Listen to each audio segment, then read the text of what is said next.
નમસ્કાર મિત્રો, દેશ અને દુનિયા તેમજ ગુજરાતના મહત્વના સમાચારમાં આપનું સ્વાગત છે। આજના મહત્વના સમાચાર મેળવવા માટે વિડીયોને અંત સુધી જોતા રહો। સૌથી પહેલા આવા જ સમાચાર મેળવવા માટે આ ચેનલને સબસ્ક્રાઇબ કરવાનું ના ભૂલતા।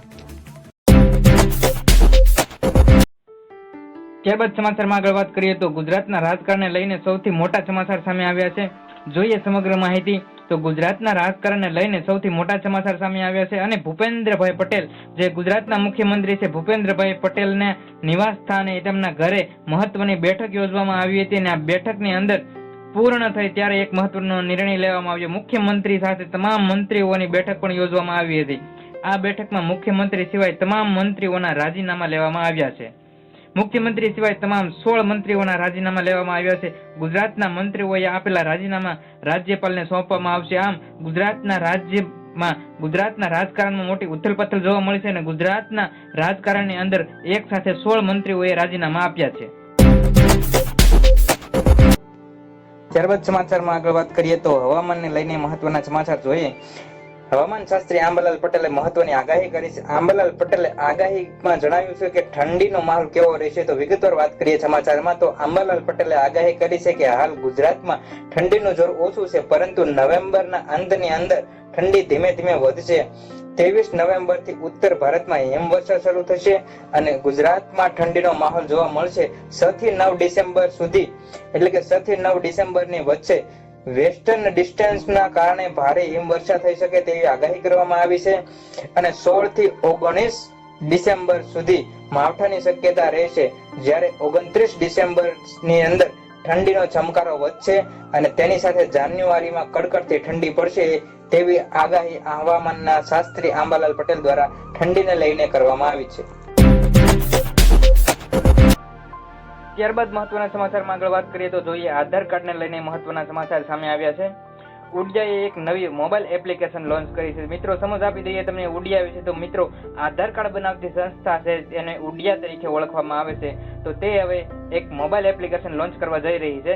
તો મિત્રો સામાન્ય રીતે તમારે આધાર કાર્ડની અંદર સુધારો કે વધારો કરવો હોય, તમારે નામ સુધારવું હોય, સરનામું સુધારવું હોય, એડ્રેસ સુધારવું હોય કે જન્મ તારીખમાં સુધારો કરવો હોય તો તેના માટે ઉડિયા સંસ્થા દ્વારા એક વિશેષ પ્રકારના નિયમો બનાવવામાં આવ્યા છે અને તમારે આધાર સેન્ટરની અંદર એટલે કે આધાર કેન્દ્ર હોય તમારા તાલુકા વિકાસ અધિકારીના ક્ષેત્રની અંદર તાલુકા ક્ષેત્રે કે કોઈ પણ ગામડાની અંદર આધાર કેન્દ્ર આપેલું હોય તે જગ્યાએ તમારે જઈ લાઈનમાં પણ ઊભું રહેવું પડતું હોય છે અને તમારે આધાર કાર્ડની અંદર સુધારો કરાવવો પડતો હોય છે। તો હવે આધાર કાર્ડ નામની જે સંસ્થા છે ઉડિયા તેમને મહત્વની એક એપ્લિકેશન લોન્ચ કરવા જઈ રહી છે।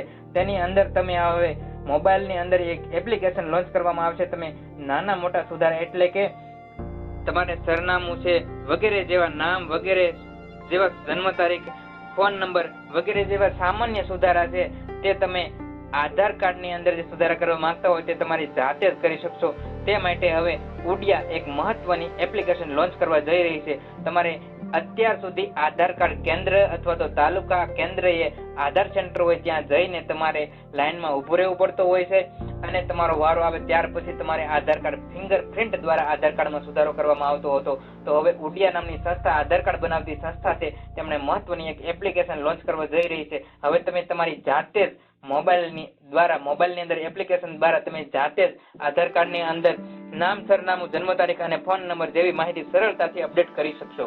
આ માટે ઉડિયાએ AI ટેકનોલોજીનો પણ ઉપયોગ કર્યો છે। સમગ્ર સમાચારમાં વિગતવાર વાત કરીએ તો ઉડિયા એક નવી ટેકનોલોજી એક એપ્લિકેશન લોન્ચ કરી છે જે આધાર વિકસાવી રહી છે, જે આધાર યુઝર્સને તેમના નામ, સરનામા, જન્મ તારીખ અને ફોન નંબર જેવી માહિતી સરળતાથી અપડેટ કરવા માટે મંજૂરી આપશે। આ એપ્લિકેશન 2025ના અંત સુધીની અંદર લોન્ચ કરવાની સંભાવના છે। આમાં AI અને ફેસ ID ટેકનોલોજીનો પણ સમાવેશ કરી દેવામાં આવ્યો છે, જે વધુ સુરક્ષિત અને અનુકૂળ સેવાઓ પ્રદાન કરશે। હવે બાયોમેટ્રિક વેરિફિકેશન માટે આધાર કેન્દ્રની મુલાકાત લેવી પડશે।